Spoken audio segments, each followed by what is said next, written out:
Bonjour, cette vidéo a pour vocation de restituer un projet mené à Rennes de 2017 à 2020, une alimentation de qualité accessible à toutes et à tous, ou comment favoriser la mise en œuvre de projets alimentaires citoyens et locaux. Tout d'abord, un petit rappel sur l'association rennaise qui a initié ce projet. Il s'agit de la Maison de la Consommation et de l'Environnement, la MCE, qui fédère près de 30 associations qui œuvrent pour un cadre de vie positif. Défense des consommateurs, protection de l'environnement, développement de projets collectifs. Les associations se retrouvent au sein de la Maison de la Consommation et de l'Environnement pour développer les projets liés à leurs objets mêmes et pour participer à des dynamiques territoriales collectives. La genèse du projet. En 2016, la MCE, en partenariat avec la collectivité Eau du Bassin Rennais, réalise une étude concernant l'alimentation durable.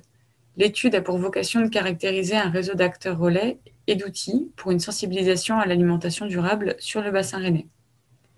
Le projet Une alimentation de qualité accessible à toutes et à tous s'inscrit dans la ligne directe de cette étude et rassemble plusieurs associations de la MCE dans un groupe projet.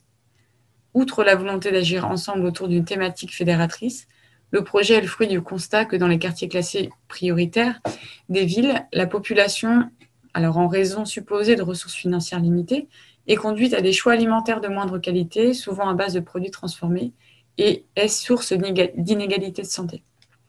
Le groupe de travail se fixe l'objectif général suivant: permettre à toutes et à tous l'accès à une alimentation durable. Objectif également corrélé à celui d'appuyer le développement de systèmes de production bio, durables, autour de Rennes. Les quartiers concernés. Donc à la fin de l'année 2017, les membres du groupe partent à la rencontre d'acteurs institutionnels, associatifs, sur le territoire du Blône, donc qui est situé au sud-est de Rennes, et de Villejean, nord-ouest. Le quartier Bréquigny entre également en jeu, notamment grâce à un bénévole fortement impliqué au sein du mouvement des maisons des jeunes et de la culture. Un partenariat se met alors en place avec la MJC Maison de Suède sur le quartier de Bréquigny. Le centre social du territoire est également sollicité. Le groupe de travail se fixe l'objectif de mobiliser les citoyens de ces territoires autour de la question alimentaire. Donc à vocation d'indication, une différence est notée entre participation et mobilisation. En effet, selon la perception des membres du groupe de travail MCE, la participation consiste à prendre part, quand la mobilisation a vocation de rassembler, dynamiser les énergies des individus pour atteindre un objectif sciemment réfléchi par eux-mêmes, en adoptant un esprit critique sur leur propre situation. C'est donc le volet de la mobilisation qui a, avec ambition, été choisi par la MCE. Aller à la rencontre des habitants avec l'intention de ne pas proposer une solution toute faite, mais bien d'accompagner les habitants dans leur réflexion et de voir si cela suscite en eux une envie de se mobiliser, de mettre en place des projets qui leur correspondent. Salariés et bénévoles s'engagent donc dans la mise en œuvre d'actions de sensibilisation et de temps d'échange, les actions de sensibilisation ayant été pensées également pour favoriser l'échange, et la mise en place en lien d'acteurs d'un même territoire ou encore du monde urbain avec le monde rural. La Maison de la Consommation et de l'Environnement, en tant que structure extérieure au quartier, puisqu'elle est basée dans le centre-ville de Rennes, et ne menant que des actions ponctuelles sur les territoires ciblés, a donc fait le choix de s'appuyer sur les structures de quartier déjà existantes. Mener cette expérience de front sur 3 territoires différents, les comprendre et nouer des relations de travail linéaires demande un investissement fort en temps et une méthodologie particulièrement pointue. Ce projet expérimental, porté par une salariée, qui a changé en cours de projet, à temps partiel et une équipe de bénévoles, a permis de mettre en lumière la fragilité d'un tel projet avec des moyens limités dans le temps et une grande diversité de territoires. Je vous propose maintenant de nous intéresser à chacun des territoires à la rencontre desquels la Maison de la Consommation et de l'Environnement est allée. Donc tout d'abord, le Blône. Le Blône, il s'agit d'un quartier en pleine mutation urbaine qui bénéficie d'une forte dynamique associative et entrepreneuriale autour de la question alimentaire. De nombreux projets soutenus par la ville de Rennes, d'ailleurs, s'y implantent et y tissent des liens sur ce quartier. Système de distribution, conciergerie de quartier, sensibilisation par la production alimentaire, restaurants participatifs. Tous ces projets voient le jour à peu près en même temps et viennent compléter et agrémenter l'offre déjà existante sur le territoire, à savoir AMAP, atelier jardin, épicerie sociale et j'en passe. La ville de Rennes et Rennes Métropole souhaitent faire de ce territoire un lieu d'expérimentation, de mise en place d'un îlot alimentaire permettant d'aller de la production à la consommation en passant par la transformation. Fort de ce constat, la Maison de la consommation et de l'environnement tente de trouver sa place dans la mise en lien de ces acteurs en pleine structuration. Voilà, là on va passer au quartier suivant et puis on verra vers la fin quelles ont été les suites sur chacun des territoires. Donc le quartier de Bréquigny, qui est voisin du quartier du Blône, il ne bénéficie pas de marché de plein air d'importance. Il y en a un petit, mais voilà, qui n'a pas autant d'importance que sur le quartier de Villejean ou du Blône, qui ont des quartiers hebdomadaires un peu plus importants. Mais par contre, c'est un territoire qui dispose de plusieurs grandes et moyennes surfaces. Un travail s'engage alors avec la MJC Maison de Suède et le Centre social des Chamonceaux à travers de nombreuses actions de sensibilisation, telles que des visites de ferme, ateliers diététiques, ateliers cuisine, diffusion de films, marché de producteurs. L'enthousiasme des habitants est perceptible à chacune des rencontres. Le lien social qui s'y noue semble central pour les personnes qui y participent. L'alimentation en est presque accessoire. Essayer, goûter, découvrir plaît beaucoup aux participantes et participants, mais qui sont moins nombreux, et permettent d'exprimer préjugés et interrogations. Du côté de Villejean, on multiplie également les moyens d'agir. Donc Villejean, qui est le quartier situé au nord-ouest de la ville de Rennes, bénéficie d'une grande mixité sociale, générationnelle et culturelle. C'est également un quartier qui connaît beaucoup de précarité. C'est sur ce quartier que l'investissement de la MCE aura été le plus important. D'une part, grâce au lien noué très tôt avec la maison de quartier et à l'expérience du responsable du secteur adulte, Fabien Donnet, qui a lui-même vécu une expérience de mobilisation citoyenne autour de questions alimentaires au Québec. Donc, ce partenariat a permis de développer une réflexion et une action autour d'une méthodologie de travail et sur le croisement des savoirs, c'est-à-dire savoir citoyen, ce que vivent les habitants, savoir académique, documentaire et exploratoire sur les démarches et réflexions de la mobilisation citoyenne autour de la question alimentaire, et professionnel avec du recueil du point de vue des professionnels en lien avec les habitants qui évoluent sur le quartier.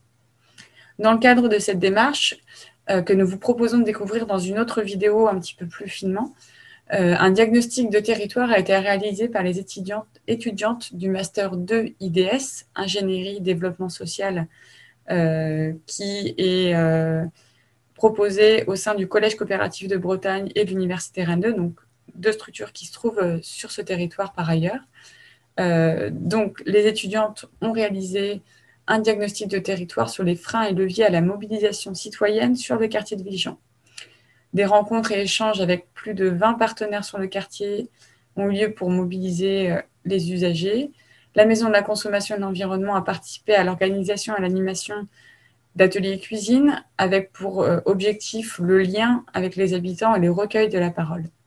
Un questionnaire sur les habitudes de consommation alimentaire des usagers du territoire a également été élaboré et passé en partenariat avec l'Université Rennes 2, située également sur le quartier, comme je le disais tout à l'heure.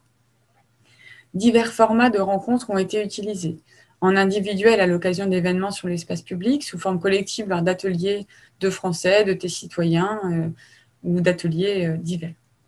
Fin 2019, un test d'achat groupé avait été proposé aux habitants et a donné lieu à un début de partenariat avec l'association VRAC, qui est en cours d'implantation sur le territoire. Donc, c'est un projet qui existe par ailleurs en France et qui consiste en de l'achat groupé de produits secs sur des quartiers prioritaires.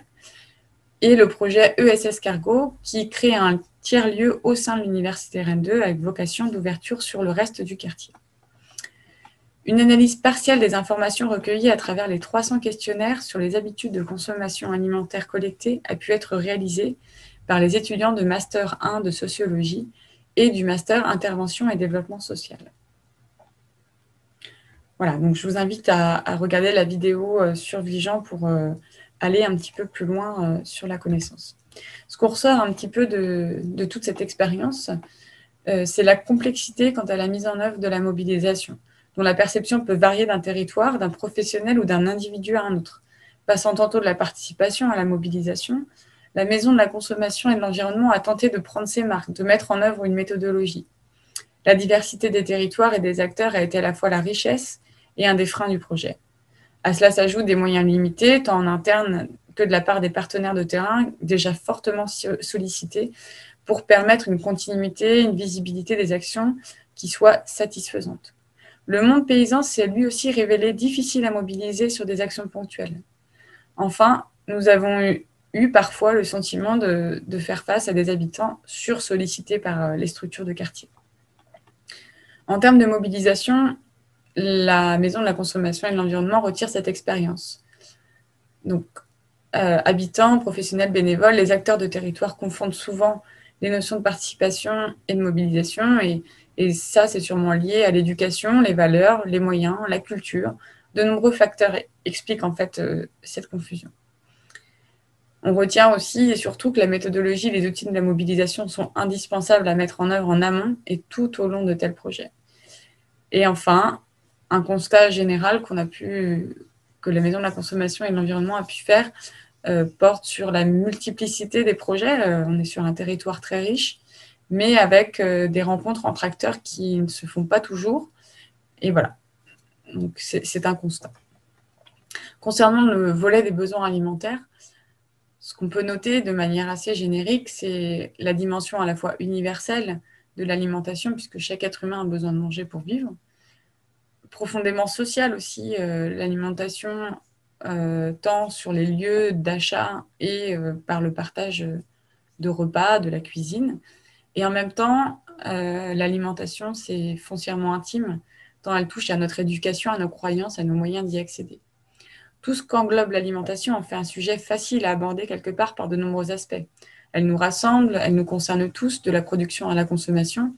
Et en même temps, c'est un sujet tellement extrêmement délicat, tant elle relève de l'aspect privé. La manière dont on s'alimente doit alors rester un choix et non une injonction. Néanmoins, face aux défis sociaux et environnementaux que l'alimentation cristallise, assurer à chacun et à chacune une alimentation en quantité et en qualité suffisante apparaît comme une priorité. La qualité, justement, nous avons tenté de la définir avec les habitants. Quels sont les signes de qualité? Quels sont les freins à une alimentation de qualité? Je vous propose quelques éléments de réponse. On note notamment l'intégration par les habitants qu'on a pu rencontrer et ceux qui ont répondu au questionnaire des nombreux messages de la santé publique sur la consommation de fruits et légumes, la consommation de produits locaux. Le bio aussi, même si on a souvent senti qu'il y avait un doute émis sur la légitimité de la valeur ajoutée que l'on accorde au bio, à la bio, surtout quand c'est issu des supermarchés. On a également pu remarquer que de nombreux habitants avaient déjà leurs astuces et leurs bons plans pour se nourrir avec des produits issus de circuits courts. Achats groupés entre voisins, amis, famille, des œufs, du poulet, du lait, la cueillette, le marché. Être socialement en lien, intégré dans les réseaux et également bénéficier de véhicules s'avère néanmoins indispensable. Les critères de choix principaux pour faire ces courses sont donc sans surprise la proximité et le prix. De nombreuses personnes n'hésitent pas à multiplier les lieux d'achat pour trouver les meilleurs produits au prix le moins élevé possible. Ce qu'on peut sortir, c'est qu'une attente existe sur les quartiers, mais les moyens de se fédérer, d'impulser des projets qui correspondent aux habitudes de consommation manquent. Il y a certainement autant d'individus que de logique et d'attentes sur les produits, ce qui ne rend pas la tâche plus ardue. Je vais vous faire un petit point sur là où on en est sur chacun des territoires. Donc sur le Blône, on sait que les projets existent et de toute façon, de manière générale, on sait qu'il y a des projets qui existent sur chacun des territoires et on peut supposer que d'autres vont continuer à émerger, d'autant que la crise économique et sociale devient de plus en plus prégnante.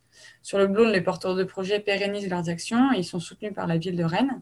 Donc voilà, les choses vont continuer à se développer. La Maison de la Consommation et de l'Environnement n'a pas vocation à forcément s'installer sur ce territoire. Sur Bréquigny, plusieurs acteurs se mobilisent et la Maison de la Consommation et de l'Environnement a choisi d'accompagner ses partenaires différemment avec la mise en place de défis foyers à alimentation positive en lien avec 2 structures d'éducation populaire du quartier.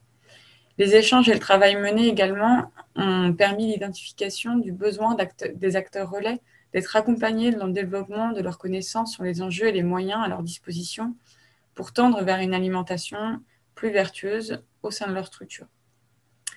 Quant à Villejean, les projets des projets voient le jour, comme le projet d'achat groupé VRAG que j'ai évoqué un petit peu plus tôt, existant dans plusieurs autres villes de France. Une diversité d'acteurs du territoire s'attache à créer des réseaux de liens et de solidarité sur le quartier. Les professionnels de santé restent préoccupés par les conséquences d'une alimentation déséquilibrée de moindre qualité. La Maison de la Consommation et de l'Environnement espère qu'elle a pu soulever avec la Maison de quartier de Villejean.